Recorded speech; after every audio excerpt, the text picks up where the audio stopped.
Hey mofos, it's MrFlyingPigHD here. It's Bank Holiday Monday. I've just woken up. It's absolutely fantastic. Loving it, mate. It's a beautiful sunny day. Just going to read the headlines for you in today's tabloids and broadsheets or whatever, up and down the country about football. See what's going on in the footballing world, shall we? Might make this a regular thing. Loving the fact that I'm not at work today. Sorry if you're watching this at work. That must be absolutely shit. But let's kick it off with that cornerstone of English journalism, the Daily Star. The Daily Star reports that Manchester United have been offered Real Madrid's Sami Khedira, and they'll be paying him £200,000 a week. Jesus Christ! Well, that makes freaking sense, doesn't it? I mean, yeah, he's a good player, a bit of an unsung hero in that Madrid side, but £200,000 a week, man? No, you're having a laugh, not having it. Would you take Sami Khedira at United? I mean, it's a player that we were linked to last year as well. I think I would take him, experienced player, you know, in the German setup. Done very well at Real Madrid, defensive sort of minded player, midfielder, but also has that vision. I'd definitely take him at United if he got his freaking haircut, lads. Next story from the Daily Star. Edin Dzeko has his heart set on an Italian job this summer when he'll pack his bags after 4 years at Manchester City and he wants to move to Roma. How do they know these things? That's what I want to know. But he wants to move to Roma. Fair play. You know, he's never really been the number one choice at Manchester City, even though he's always done ridiculously well for them. But would we give a shit if Edin Dzeko went to Roma? I think it'd be good for us, because he's a good player, does score a lot of goals. But anyway, who really gives a shit? Newcastle were convinced that they'll land Steve McLaren as their new head coach in the summer. Well, good luck with that one. No, he's actually sort of underrated. Had an absolute shocker with England, of course, but any other club he's been at, he's always done well, including Manchester United. Fergie said, you know, he's an absolute don of an assistant. So, fair play, Steve McLaren. Maybe that would revive his career in the top flight in England. We shall see. Liverpool are facing a battle to keep hold of Jordan Henderson.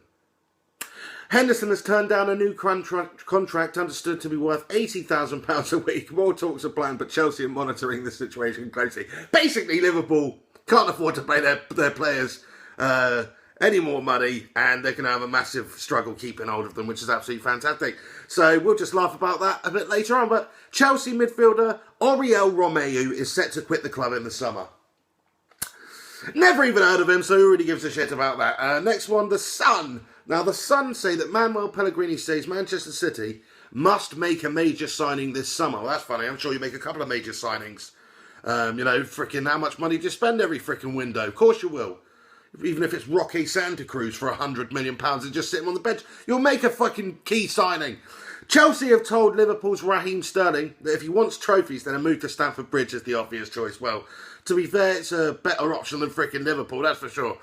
Arsenal are close to clinching a £4.5 million deal for Maximiliano Romero, the Argentine wonder kid, already being billed as the next Lionel Messi. Fair play, yeah, we'll see how that one pans out. Don't really have much to say about that.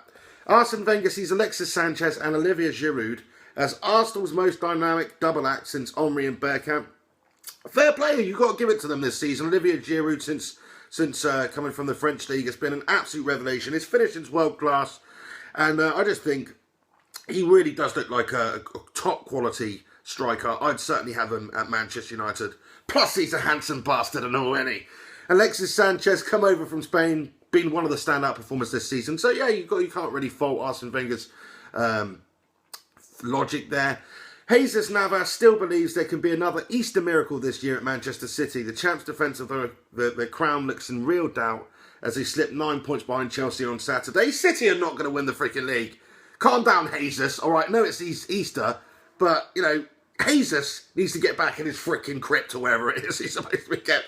What am I on about? Jesus Navas, anyway, yeah, I don't see Chelsea slipping up, certainly not to Manchester City. In fact, if anything, judging by how things have been going these last few weeks, I think Manchester City could struggle to stay in the top freaking four, which would be absolutely hilarious. Next one, we're on to the Daily Mail now, getting serious.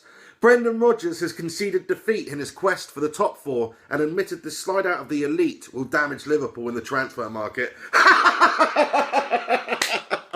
Loving it. Don't have anything to say on that apart from that. Fantastic. David Luiz could be a doubt for Paris Saint-Germain's Champions League clash bollocks, don't care about that. Man City boss Manuel Pellegrini believes the club need to splash out again this summer to keep pace with their Premier League rivals.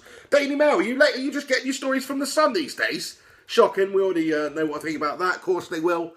Daily Express, Real Madrid are preparing to launch a whopping £17 million bid for Manchester City's Sergio Aguero. Could happen. I mean, he's a proven goal scorer in La Liga. That'll be a good signing for Real Madrid, no doubt. He's a very good player. But I don't really see City wanting to relinquish his services to Real Madrid, even for £70 million. We shall see. Newcastle owner Mike Ashley has given the green light for a Toon transfer frenzy to beat off on an expected hike in fees.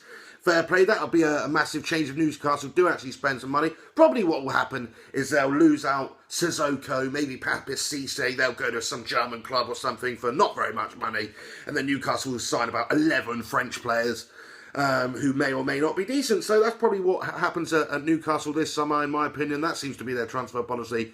Who really gives a shit? Per Mertesacker has lavish praise on youngster Hector Bellerin for his great energy after the goal-scoring display in Arsenal's 4-1 win over Liverpool. Calm down, you're only playing Liverpool. Do you know what I mean? Might as well be playing the dog and duck pair. Now, fair play, though. Yeah, good performance from him. Who really gives a shit? Daily Mirror. The Daily Mirror. What a farce of a newspaper. Brendan Rodgers is facing a major dressing room crisis at Liverpool. The Anfield boss called a meeting after training at Melwood on Sunday and accused several players of not playing for him. I freaking love reading stories about Liverpool having absolute nightmares. Really does cheer me up no end. Southampton will make a final attempt to keep Nathaniel Clyne. Chelsea, Manchester United and Liverpool are all chasing the 24-year-old right back. I'd certainly like to see Manchester United put a bid in for him.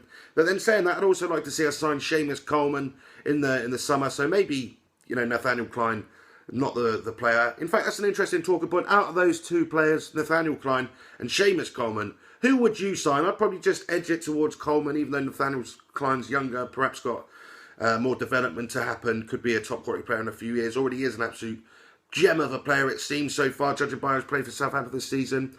Wonderful performance from him, but I mean, time will tell. I'd be happy if we signed either of those players. If there's somebody else you think maybe Manchester United should sign at right back, please do comment below as well. Alan Pardew claims Yannick Bolasie is not yet ready for a top club, but admitted Crystal Palace might struggle to keep him next year. I don't know anything about that, so I'm not going to talk about that. Who the frick is Yannick Bolasie? No, fair play, youngster at Crystal Palace, whatever. Anyway, those are the news headlines today, Monday the 6th of April 2015. The key one that for us United fans is that rumour about Sami Khedira potentially being a target for Manchester United. I think that could potentially be legit. Would we pay him £200,000 a week? Don't think so. Would I want him to come to United? Yes, I would, but not for £200,000 a week, man. And I do think there's other players out there, maybe better options, maybe for the future that we could potentially get. I'd like to see Strootman coming in the summer. Let me know what you think about it. But anyway, this is MrFlyingPigHD. Just thought I'd do a random video. Have a little chat through the football headlines today. Let me know if you want to see more of this type of video below. Please do comment. Also, chuck a like on this video and subscribe to the channel if you're not subscribed. Enjoy the weather. Enjoy your Easter bank holiday. It's been a freaking pleasure. Thank you very much for watching. Take it easy. Come on, United.